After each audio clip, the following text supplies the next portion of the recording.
Good afternoon. I want to thank the judge for the kind introduction. I now know that he's a snitch, and I'm going to put him in the witness protection program.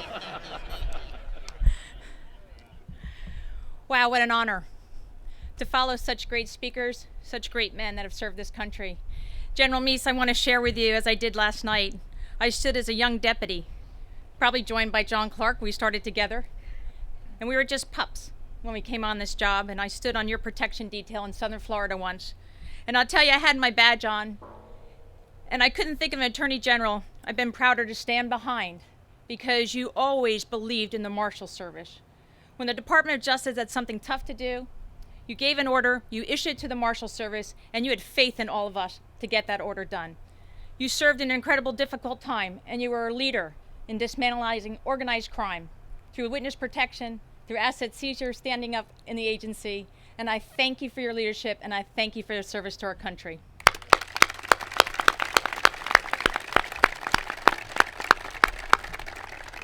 I also want to recognize and thank John Clark, because all of us are here today in Arkansas. He has continued to support this museum. He has passed it to us on the job to make sure we continue those efforts. But John, thank you not only for your support here, but always your love and your support to the U.S. Marshal Service. Thank you for being here.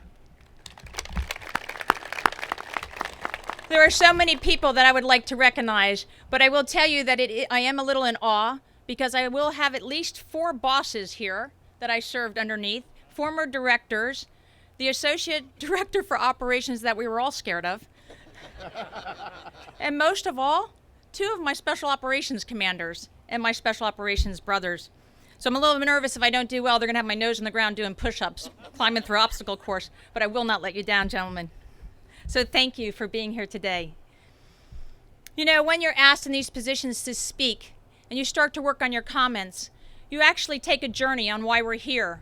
And of course, there's a little self-reflection that did I ever anticipate being here? Did I ever anticipate representing the Marshal Service at such an event? And the answer to that, of course, is no. But you know, for a long time, probably since I was 7 years old as a little girl, I dreamed of being in law enforcement. Always.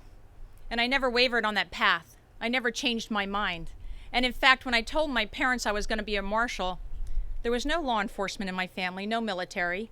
I was the bottom of a rat pack, brothers above me, and they kind of looked at me and said, "What? A marshal?" Well, I'll tell you, that was my path, and it was established early on, and at 19 years old, I joined this organization, and I have loved it ever since. I have had the privilege of working with men and women that are dedicated to protecting this country. And some would even say that I married into the history of the Marshal Service, because my husband of 25 years himself have served over 30 years in the Marshal Service, and his father, my father-in-law, 32 years in the U.S. Marshal Service. And when I retired in 2010 and joined them, I thought I was going to enjoy retirement. But in fact, 16 days later, I got a call from the White House. Of course, I didn't believe it was really someone from the White House. I'm not political. What an honor. I was asked, would I consider an appointment by the President of the United States to be the director of the United States Marshal Service? Well, it didn't take me long to answer that question. For over 65 years, as I sat there with my hand on the phone, I thought about my family, my father-in-law, my husband. We have all been a part of this incredible organization. And I will tell you, it is a moment when someone asks you to lead a great organization, to lead men and women that you hold in the highest regard. It is a moment I will never forget. So the 3 of us have been a part of securing some of the high visibility events throughout our country's history in the 20th and 21st century, just like many here that I've worked beside and worked for. From my father-in-law's participation in Alabama and Mississippi, enforcing the court orders, establishing civil rights, protecting James Meredith, Ruby Bridges, to my husband's protecting of children in busing desegregation, also in standing up the witness protection program and protecting witnesses that are such an critical part of dismantling organized crime as we establish the witness protection program within the agency, working mob trials at one after the other. In joining them, my husband and I worked early on with many others in apprehending some of the worst fugitives. 15 most wanted, fugitives, securing the church bombings, the abortion clinics, coal mining strikes, the Maralitos in southern Florida, the macheteros in Puerto Rico. We executed one order after another throughout the 80s, throughout the 90s, standing on Oklahoma City bombing and securing that area, writing for President Clinton the vulnerability assessment that federal facilities would be secure, never to allow that to happen again.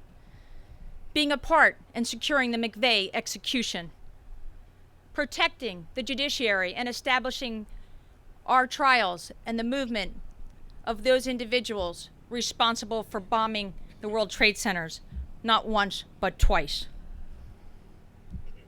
And for myself into the 21st century, I had the privilege of being the incident commander at Ground Zero and being a part of history there and watching the brave efforts of men and women in New York and throughout this country at the Pentagon as we worked to ensure that this would never happen again on American soil. So, I will tell you, imagine our family gatherings.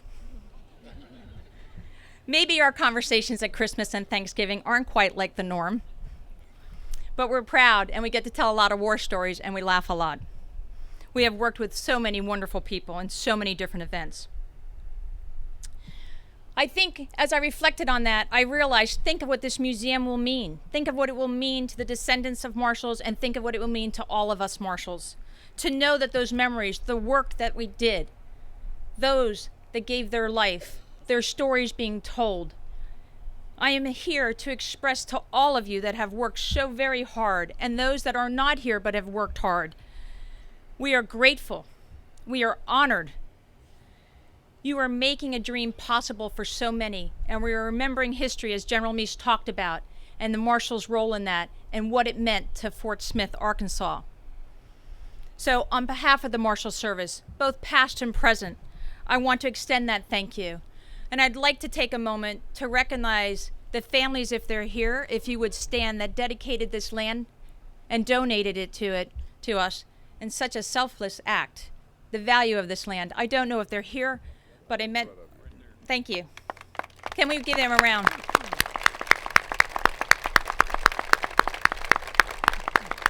I would ask the Marshal Service to stand and recognize them and thank them for providing a place for us in history. Thank you.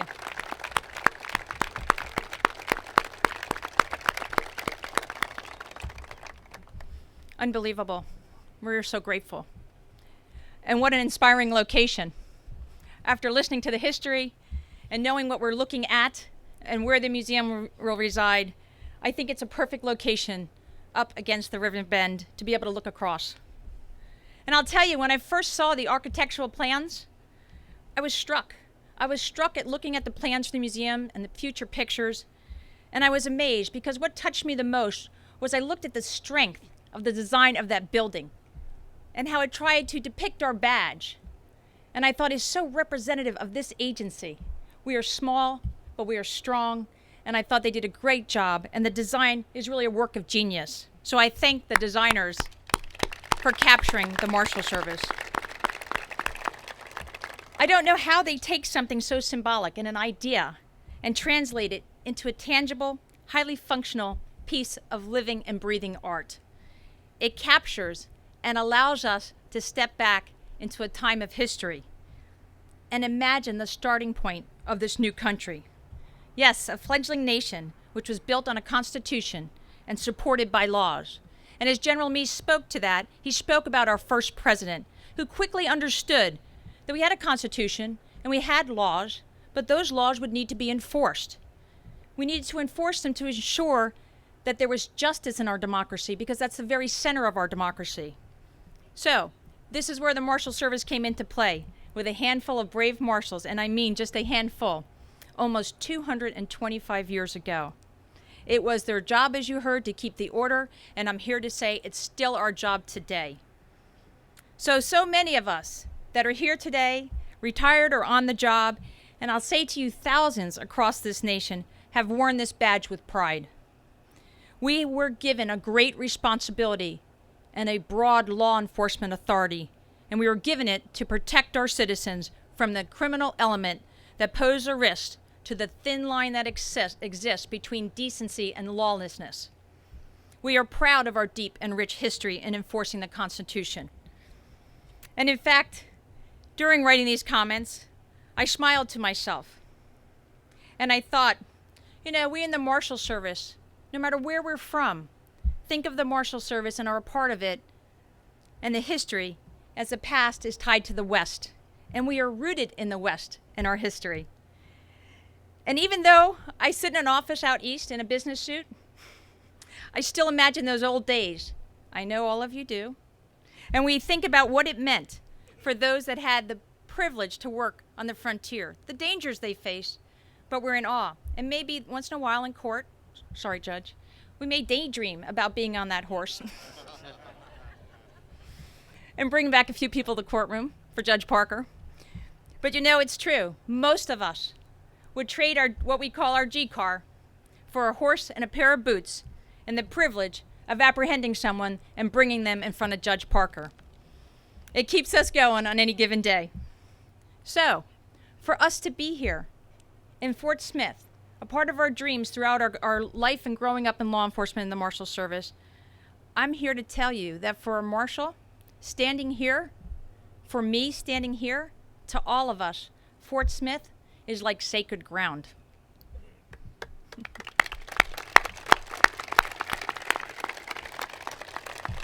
You're familiar with the saying, and certainly the museum is going to, prominently display it. But, think about it. It was so true. That saying that says, there was no law west of St. Louis, and there was no God west of Fort Smith. Well, I'll tell you something.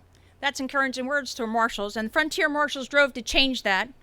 And maybe it's a little different nowadays, but we're still driving to change and enforce the law.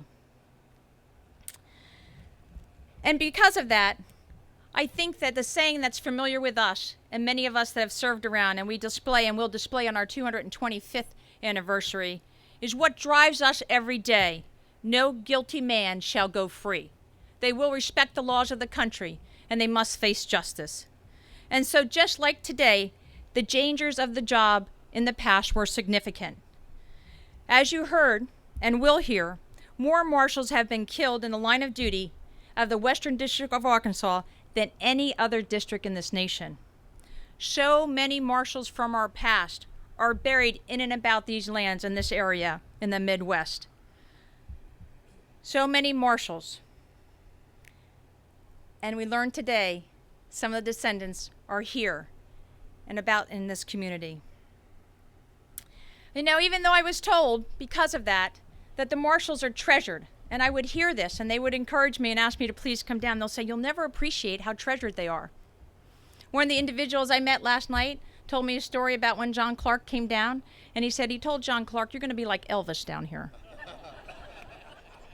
And he had a little twitch in his lip going for me last night when he told that story. So he said, I just want to prepare you. And I said, well, can I be if John's going to be Elvis, could I be somebody else? Could I be like Paris Hylton or something? Give me something. But it was just cute. But you know what? Last night I was at an event, I thought it's true. I don't think I could really understand what that meant until I came down here into the community on how treasured we are, and I think we all appreciate that. I think we share a common bond because you are so proud of your history. We're so proud of our history, and actually that history is the same. So we're linked together, both past and present, and I think that's something special, and that's why the museum being here is so great.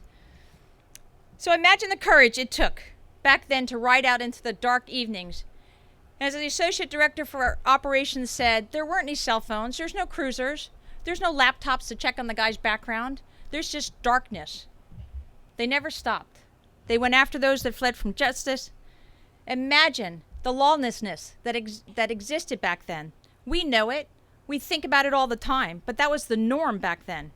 Every arrest was full of danger, and yet every single Marshal persevered. And throughout history and every milestone that you've heard about and read about, we are there regardless of that danger, whether it dates back to the pre-Civil War days, all major national disasters and hurricanes, throughout gang-related violence and senseless shootings, through the abduction of children and sex offenders, through terror attacks on 9/11s and securing our judicial process. We were there, and we're still there. We're at the center of it, quiet, but I will tell you, very strong. Going after the worst of the worst is not easy, Rounding them up and bringing them to justice is still what we do today through all of our partnerships with our state and local entities. And although the crimes and the methods have changed from the Wild Wild West, I will tell you that the violence has not. The risks to our citizens are great. The impact on our communities from drugs and gangs and sex offenders all now working their way into the federal courts has intensified that violence for our people. The level of organized crime and the sophistication of technology we combat every single day on this job. These are things that our forefathers could not even begin to imagine we would face. But as our country has grown and changed, so has the United States Marshal Service to deal with each and every one of these. We remain responsible, as General Meese spoke to securing the federal judges. And let me put some context to that. There are over 2,000 federal judges and over 450 court facilities that are attacked or are areas of targets every single day like we saw in West Virginia. We must secure the federal judiciary. They must be able to achieve our democracy, and we must protect the integrity of that court process, along with the 5,000 U.S. attorneys and their assistants that are prosecuting these cases every single day. We have protected over 18,500 witnesses over the years, relocated them, and produced them for trials.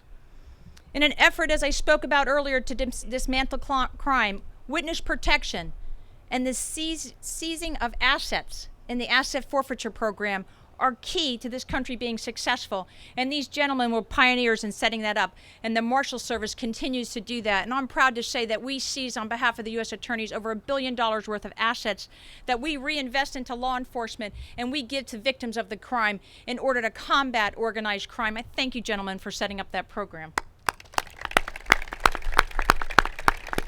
And as General Meese say, we probably process 200,000 prisoners into the federal system every single day and house about 60,000 in 1,000 jails nationwide and produce them for court throughout this country. We perform hundreds of extraditions across the world, bringing international fugitives back to justice in the United States. And the one thing I'm proud of, and I think all of us, especially Director Clark, is under our new responsibility under the Adam Walsh Act. In the last 5 years, we have helped locate and rescue 400 missing children by utilizing our world-renowned tracking capabilities.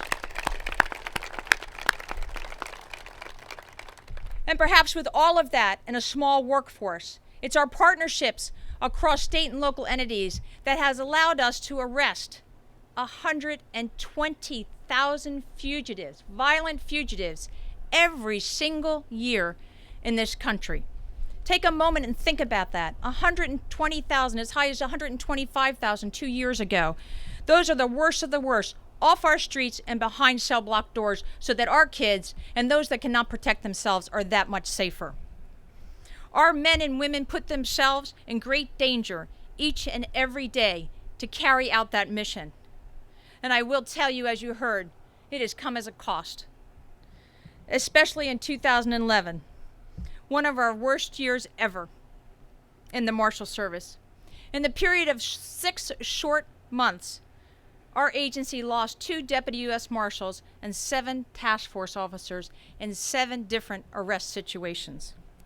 It was, as you recall, an extremely violent year for law enforcement nationwide, with numerous ambush-style shootings across the nation.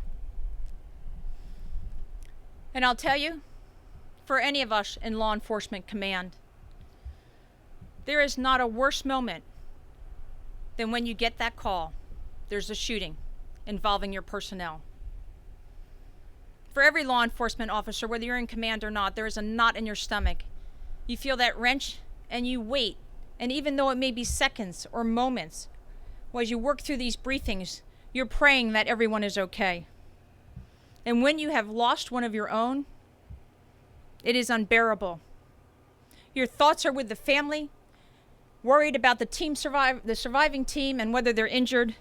And you work quickly because you know the events that are going to unfold over the next several days are so painful.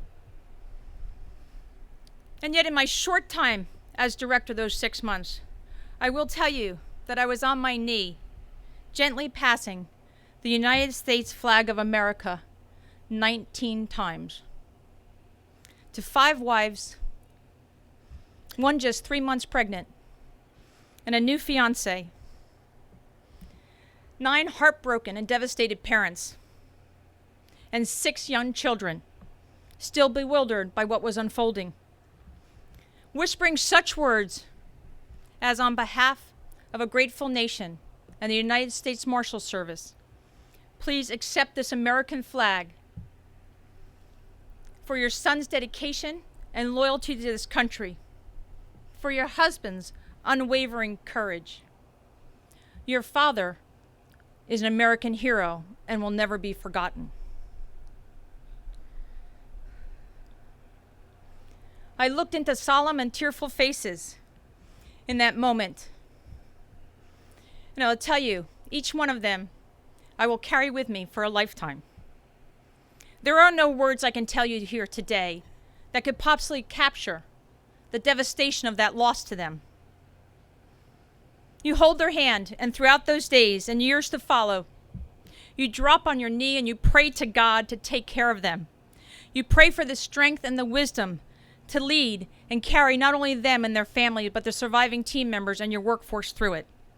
You commit to these individuals that they did not die in vain, nor will they be forgotten, that we will continue to fight evil as we did each and every day, and we will never waver no matter what the threat is to us out on the street. And we will take care of you. Please know, those of you here today and those working behind the scenes on this museum and why we're here to unveil this stone. It is such an important part. You are making that commitment and that memory a reality to tell those stories, so they will always be remembered for their courageous acts. Those that died at the start of the nation's journey and those that have fallen since in the line of duty are why we're here and why we continue to move this project forward. They will all be memorialized and their stories were told, and we will hold them in our hearts and their families for the sacrifice that they paid. With us this afternoon, we have the honor of being joined by some very special people. The mother of one of our fallen deputies, Pam Hotzenpiller. Her son, Derek, was a deputy U.S. Marshal from the Northern District of West Virginia. Derek was tragically killed while attempting to serve a warrant on an individual that fled from justice and refused to respect the laws of this country. Derek and his team showed incredible courage that day. They engaged in the gun battle and they finished the fight. But the loss to the Hotzenpillers was great. Derek gave his life protecting the American people that he loved to serve. And I'm also so proud to have his brother, Derek's brother, Dustin, with us in our rank and file in the District of West Virginia and here with us today. It's great honor. This family has dedicated themselves to law enforcement. You see, besides just Derek and Dustin, Pam's husband, Jim, was a police officer in Bridgeport, West Virginia. He also was a special deputy U.S. Marshal. And the Hotzenpillers lost Jim on the job a little over 12 years ago. And yet through all of this family remains dedicated to the law enforcement mission. And you cannot believe the incredible gift of strength that they give to us to make sure our fight of crime continues, no matter how hard it is on them. And I thank you for that.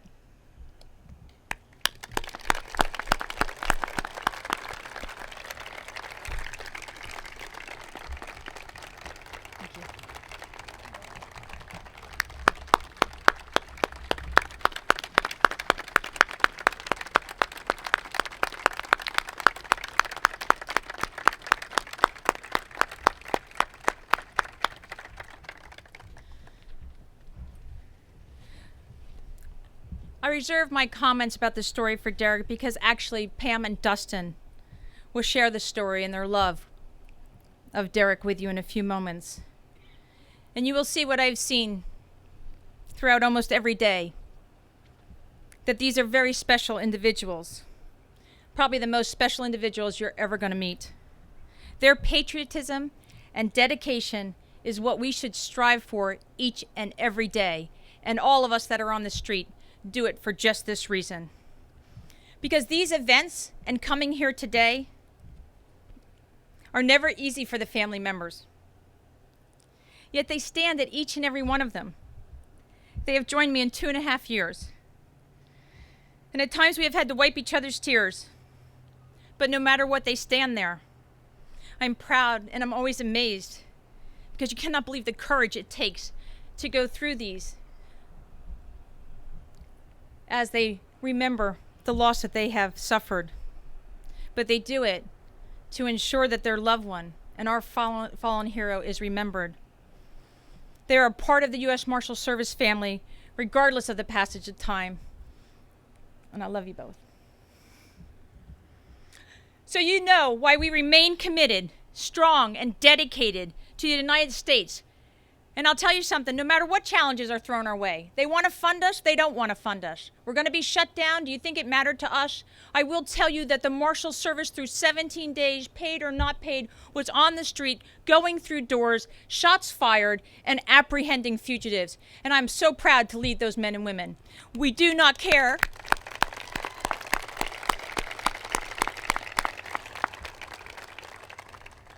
We will never waver in that. And so, although the thousands aren't here, if they were, I'd like to recognize them and tell them what a privilege it is to lead such men and women of great character and integrity as the men and women of the U.S. Marshals Service. It is because of their self-sacrifice each and every day and facing danger that our future in this country is more secure. You have greatly demonstrated your appreciation, and I cannot tell you what that means to us. It means everything. To know that we will be remembered for what we do and the great accomplishments we have had for this nation. We are grateful for your support. I thank you, Jim, for all of your hard work. I thank you for making this possible, to you and the entire board and everyone that has donated funds. Thank you very much. I appreciate it, and Godspeed.